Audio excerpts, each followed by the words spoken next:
IPL scam না বিনোদন? IPL তৈরির মেন উদ্দেশ্য কী ছিল? আইপিএল 2022 সালে এনএফটির সঙ্গে যুক্ত হয়েছে।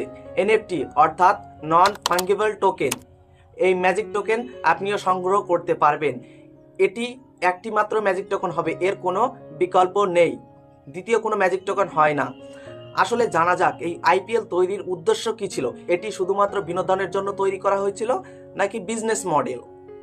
2008 সালে প্রথম আইপিএল তৈরি করা হয় সেই সময়ের ভাইস প্রেসিডেন্ট ললিত মোদির নেতৃত্বে। আমরা সকলেই জানি ললিত মোদি কে। তিনি নিজে স্বীকার করেছেন এই আইপিএল মডেলটি তৈরি করা হয়েছিল টাকা উপার্জনের মেশিন হিসেবে। আমরা জানি আইপিএল তৈরি করার জন্য সাউথ আফ্রিকাতে হাজার হাজার কোটি টাকা নেওয়া হয়েছিল ভারত থেকে। সেই টাকা আত্মসাৎ করেছে ললিত মোদি। ললিত মোদি এখন ইংল্যান্ডে থাকে। এই আইপিএল কত বড় একটা স্ক্যাম আপনি কি জানেন? যতগুলি দল আছে তার মধ্যে সব থেকে ধনী দল হচ্ছে মুম্বাই ইন্ডিয়ান্স। তার টোটাল মার্কেট ভ্যালু হচ্ছে 10,000 কোটি টাকা। আইপিএলের যতগুলি দল রয়েছে তাদের টোটাল মার্কেট ভ্যালু হচ্ছে 90,000 কোটি টাকা। 2025 সালে টোটাল নিলাম উঠেছে, সেখানে 639 কোটি টাকা খরচ করা হয়েছে। আইপিএলে 2022 সাল অনুযায়ী প্রত্যেকটি দল আয় করেন 307 কোটি টাকা। আইপিএলের টোটাল একটা ফাইনাল কাপের মূল্য দাঁড়ায় মাত্র 20 কোটি টাকা। আসলে এই টাকাটাই কি মেন টাকা? আইপিএল হলো ভারতের সব থেকে বড় একটা স্ক্যাম। আর পৃথিবীতে ধনী লিগের তালিকায় আইপিএল রয়েছে দ্বিতীয় স্থানে। এনএফএল এর পরে আইপিএল দ্বিতীয় স্থানে রয়েছে শীর্ষ তালিকায় ধনী লিগের মধ্যে। এই আইপিএল শুধু কয়েকজন মানুষকে নয়, পুরো তরুণ সমাজ থেকে শুরু করে অ্যাডাল্ট সমস্ত মানুষকে জুয়ার আসক্ত করে তুলছে এবং মানুষকে ধ্বংসের দিকে এগিয়ে নিয়ে যাচ্ছে। হয়তো ভাবছেন এটা কখনোই সম্ভব নয়। আসলে শুধু বয়স্ক নয়, তরুণ সমাজকেও ধ্বংস করছে জুয়া এবং সময় দুই, এবং বাচ্চাদের পড়াশোনা পর্যন্ত নষ্ট করছে। আইপিএল একটি স্ক্যাম। 2008 সালে যখন আইপিএল তৈরি করা হয় তখন বেটিং নেটওয়ার্ক এই আইপিএলকে স্বর্ণখনি হিসেবে দেখতে শুরু করে। আইপিএল শুরুর সাথে সাথেই 2008 সালে 1,000 কোটি টাকার বেটিং হয়েছিল। কিন্তু আজ 2025 সালে কি পরিমাণে এটা বেটিং নেটওয়ার্কে জাল জুয়ার মধ্যে পৌঁছে গিয়েছে আপনি জানলেও অবাক হবেন।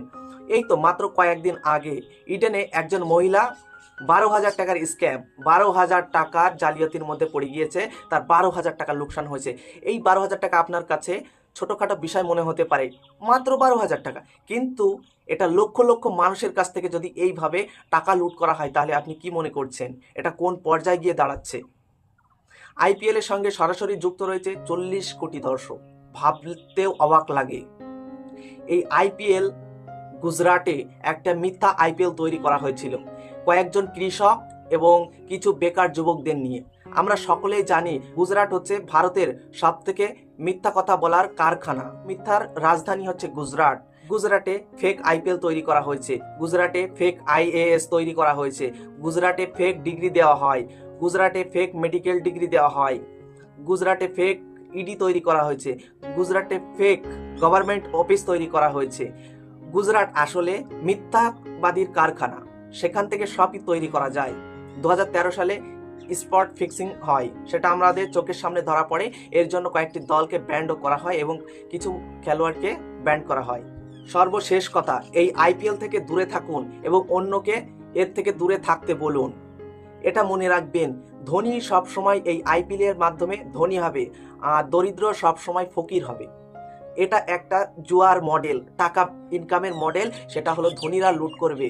এখানে দলের মালিক, স্পন্সর, মিডিয়া হাউস, এরা এই আইপিএল এর মাধ্যমে এই লুট করবে। কাদের টাকা?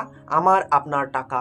এখান থেকে জুয়া, বেটিং এই কাজগুলি থেকে দূরে থাকুন এবং নিজের সময় অতিরিক্ত পরিমাণে অপচয় করা বন্ধ করুন। জাস্ট ফাঁকা টাইমটা আপনি এই বিনোদন হিসেবে নিন। না হলে এই আইপিএল ভারতের বুকে শুধু বিনোদন নয়, এটি হলো সব থেকে বড় স্ক্যাম। আর আমাদের তরুণ সমাজকে ধ্বংস করে দিচ্ছে এই আইপিএল নামক বিনোদনটি। আমাদের মেধা, টাকা, সময় সব নষ্ট করছে। এটা সব থেকে বড় স্ক্যাম। আর এই স্ক্যাম থেকে সবসময় দূরে থাকুন, নিজেকে গড়ে তুলুন, মজবুত করুন আর অন্যকে সচেতন করুন। আইপিএল আপনাকে কখনো ভালো জায়গায় নিয়ে যাবে না, এটা আপনার জীবনকে ধ্বংস করবে। আর এটা ললিত মোদি তৈরি করেছে। আর আপনি ললিত মোদি সম্পর্কে জেনে আসুন, তিনি কত বড় একটা ধাপ্পাবাজি। তিনি 2008 সালে ভাইস প্রেসিডেন্ট ছিলেন।